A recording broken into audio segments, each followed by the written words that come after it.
Guys, welcome back to my channel. और आज का मतलब जो ये वीडियो है बहुत ज़्यादा यूजफुल रहने वाला है जो प्रिपेयर कर रहे हैं सीयूटी 2023 के लिए। अब जैसे कि बहुत ज़्यादा डिमांड था कि पॉलिटिकल साइंस के लिए क्या है, पॉलिटिकल साइंस ऑनर्स को भी नॉर्थ कैंपस में कितना स्कोर चाहिए। तो आज मैं आपको पॉलिटिकल साइंस ऑनर्स के स्टूडेंट से मिलवाना चाहूंगी जो अपने स्कोर्स जो टिप्स हैं वो आपके साथ शेयर करेंगे। Okay, hi, can you give your introduction to for our juniors? So my name is Kirti and I'm student of Miranda House College in BA Political Science Honors. Okay, then you are BA Political Science Honors. Okay, then what is your CUT score? My CUT score was 788 out of 800. 788 out of 800. It means that they have to prepare very well to get into North Campus. तो आपको बहुत अच्छे से preparation करना होगा। 788 marks out of 800 जो कि बहुत ज़्यादा है, और जब फर्स्ट टाइम हुआ था तब इतने हैं। इट मीन्स दैट जो अभी है कंपटीशन और भी ज़्यादा है, तो आपको और ज़्यादा मार्क्स लाने होंगे नॉर्थ कैंपस में आने के लिए। और पॉलिटिकल साइंस की तो बहुत ज़्यादा डिमांड भी रहती है, तो you have to prepare as well. Then what suggestion and tips you want to give your juniors who are preparing for CUT 2023? So I'll say that you only need to read NCERT very properly because whole exam will be there from NCERT only, and exam was very easy, like just very easy questions were there. I did whole exam like in 15 to 20 minutes and time given was 45 minutes. So exam is really easy. You need to read some facts and all from NCERT, that's it. So it's very easy. And for English you need to prepare well those idiom phrases, one word substitution all. They can be prepared from Arihant book. So I use that, and in English my score was 195. Okay, English के लिए मेरे पास आया है comment कि दीदी English के लिए हम किस तरीके से प्रिपेयर करेंगे। तो इंग्लिश के लिए आप अरिहंत का सैंपल पेपर लिया। अरिहंत की एक बुक आती है, उसमें से आप प्रिपेयर कर सकते हो। इंग्लिश की एक बुक आती है स्पेसिफिक, तो उसमें से आप one word substitution, medium phrases वो सब प्रिपेयर कर सकते हो। और उससे एग्जाम में आया भी था? हाँ बिल्कुल, डिटो क्वेश्चन से। और सबसे इम्पोर्टेंट चीज़ है कि आपको मॉक टेस्ट बहुत सारे लगाने हैं। उसके लिए आपको कोई अलग से सब्सक्रिप्शन नहीं लेना। आप टेलीग्राम के बहुत सारे चैनल्स मिल जाएंगे जिन पे हर सेकंड क्विजेज होती हैं, तो आप उनको अगर अटेंड करते हैं तो बहुत इजी हो जाएगा। और मेरे तो सारे क्वेश्चंस टेलीग्राम के जो क्विजेज थे उन्हीं से आए थे, बहुत इजी क्वेश्चन। ओके, यानी आपने जो पॉइंट बताई बहुत ज़्यादा प्लस पॉइंट है, क्योंकि ये किसी ने नहीं बताया था। मतलब you have to use Telegram very wisely. आप टेलीग्राम को यूज कर सकते हैं अपने प्रिपरेशन को बूस्ट करने के लिए, और NCERT क्लियर कर आपको प्रिपेयर करना है। And then third you think is that English कहाँ से प्रिपेयर करें? तो इंग्लिश में आपको prepare from Arihant sample paper या एनी अदर सैम्पल पेपर, क्योंकि सैम्पल पेपर्स है तो वो आपको प्रिपरेशन को बूस्ट करने के लिए ही होगा। और एक क्योंकि एग्जाम्स हमारे बिल्कुल पास आ गए, तो क्या आप लास्ट मोमेंट पे आप क्या सजेशन देना चाहेंगे? लास्ट मोमेंट पे यही है, अगर आपने नोट्स बनाया तो नोट्स को रिवाइज कीजिए अपने अच्छे से। नहीं तो आप वेबसाइट पे जाके किसी भी चैप्टर को टाइप कीजिए, उसके MCQ वगैरह आ जाएंगे, इनसे आपकी बहुत अच्छी प्रिपरेशन हो जाएगी। और नहीं तो एग्जाम बहुत ईजी था, तो अगर आपने नॉर्मल भी पढ़ा होगा तो आपका एग्जाम अच्छे से हो जाएगा। वो तो आपने इतने अच्छे से पढ़ा है, इसलिए आपके लिए बहुत इजी रहा है। अब इन द केस जो स्टूडेंट्स ने अब तक कुछ नहीं करा होगा, कई होते हैं जो पेपर के एंड तक आते रहते भी बोलते हैं कि हमने अभी तक कुछ नहीं करा, अब क्या करना है, तो उनके लिए क्या रहेगा? तो ऐसे मैंने CUT के लिए कुछ अलग से प्रिपरेशन नहीं की थी, जो बोर्ड्स के लिए प्रिपरेशन थी बस वही थी। हमारा जो रिलेटेड सिलेबस था 12th में वो CUT में भी था, तो उसके लिए अलग से थोड़ी सी पढ़ाई करनी हुई थी।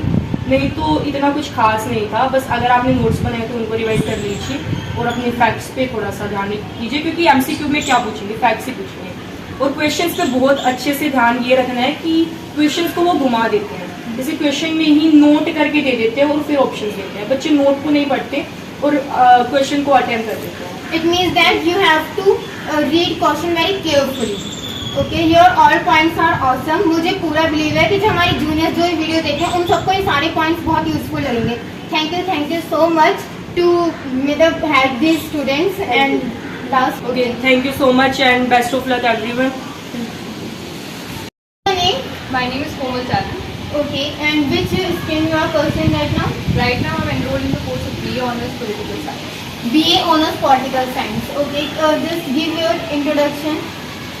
Myself Komal Charan. I belong to Jaisalmer district of Rajasthan. I have done my schooling, that is +2 from Kendriya Vidyalaya, and I have scored decent in CUT, which is 782 raw score and 774 normalized. 782 raw and 774 normalized. Okay, 774. Yeah. In the normalized after that. Okay 774, यानी you have to score very well guys. जैसे आपने देखा कि पहले भी कितने ज़्यादा score था, इनके भी बहुत ज़्यादा स्कोर है। तो जितने भी इस कंपटीशन बहुत ज़्यादा रहेगा, आपको बहुत अच्छे से प्रिपरेशन करना होगा।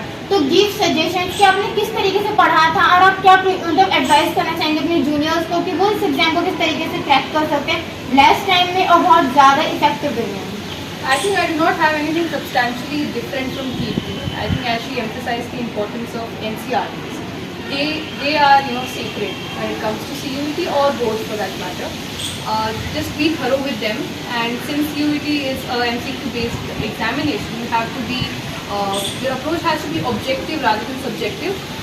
Not to say that you don't have to understand the concepts, because reasoning और assertion वाले questions भी कई बार आ जाते हैं जिसमें आपको concept check होता है, but majorly it's about facts.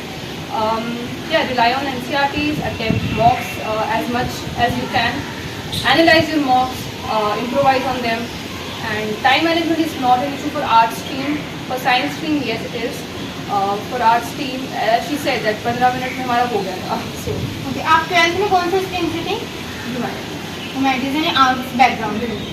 Okay, then यहाँ पे इन्होंने जो पॉइंट बताया है ये काफी ज्यादा इफेक्टिव है, मतलब टाइम मैनेजमेंट का इतना नहीं है, लेकिन मॉक टेस्ट आपको बहुत ज्यादा देना होगा फॉर दी एक व्यू, मतलब एक पैटर्न समझ आएगा किस तरीके से हमें पेपर को अटेम्प्ट करना है। And then the second most thing जो कि मुझे मतलब इनके लिए ज्यादा इंपॉर्टेंट रहेगा, जो कि ये है कि अपने मॉक टेस्ट को एनालाइज करना, कि आप जो मॉक टेस्ट दे रहे हैं उन्हें एनालाइज कीजिए कि आपकी गलती कहाँ हो रही है, किस एरिया में ज्यादा हो रही है। एनसीईआरटी इंपॉर्टेंट है। ओके, एंड देन जैसे एग्जाम आ चुका है, अब सेंटर भी अलॉटेड हो चुके हैं, मैंने देखा जैसे अब बच्चों के जो सेंटर हैं वो भी अलॉट हो चुके हैं। तो अब क्या आप बताना चाहेंगे कि सेंटर पे जाने से पहले वो किस चीज़ का ध्यान रखें? सेंटर पे जाने से पहले I think if you prepared any short notes, they are very handy, they are your go to, you can revise them n number of times. तो उससे पहले थोड़ा सा फैक्ट ये किया, जैसे मैंने करता था छोटी मोटी माइंड मैप्स मैंने बना रखे थे फैक्ट फाइल्स की, तो उनको ग्लैंस मार लिया, that they are very helpful instrument in the last mock. Okay okay, just be centre से पहले just be calm, and it's not the be all and all of life, so it's like just take it easy. Okay, जैसे एक आपको काम रहना, ये नहीं कि बहुत ज़्यादा हाइपर हो रहे हैं, जब एग्जाम आ जाता है तो बहुत ज़्यादा वो हो जाता है भाई कि स्ट्रेस आ जाता है कि अब क्या होने वाला है, तो जस्ट काम रहना, आप फिर एग्जाम सेंटर पे जाना। एंड देन आपने एक पॉइंट और बताया था कि सारी चीज़ें क्या मतलब वो है कि आपको माइंड में समझ आना चाहिए, है ना, जस्ट लाइक ये नहीं रट्टा मार के आप पहुंच गए हो, आपको सब कुछ जो थ्योरेटिकली कंसेप्ट क्लियर होने चाहिए, तब आप एग्जाम को बहुत अच्छे से क्लियर कर पाएंगे। Okay, and any other point if you want to share? That's all. I think last point would be that CUET is a great leveler, it's a great equal playing ground, so make the best out of it. All the very best from myself. Okay, thank you so much, Kirti. Komal. Sorry. No. Thank you so much. I hope all these points are very helpful for the aspirants who are preparing for CUET 2023, and it's boost their preparation as well. Exactly. Thank you guys. आप सबको I hope कि video पसंद आई होगी, और ऐसे और भी streams हैं जिसको जानना है कि भाई हाँ कि नेक्स्ट वीडियो इस स्ट्रीम पे लाइएगा, वो कमेंट करके बताइएगा, मैं उस पर वीडियोस लेके आऊंगी। And I hope north campus में आने के लिए आपको इस टाइम काफ़ी ज़्यादा स्कोर करना होगा, और वैसे आप करेंगे। साइंस बैकग्राउंड वाले स्टूडेंट्स जो हैं आप रिलैक्स रहिए, मार्क्स सबके जैसे आपके आएंगे वैसे सबके आएगा, सबका एग्जाम एक जैसा ही होता है। तो best of luck and subscribe my channel to get the more videos. Thank you.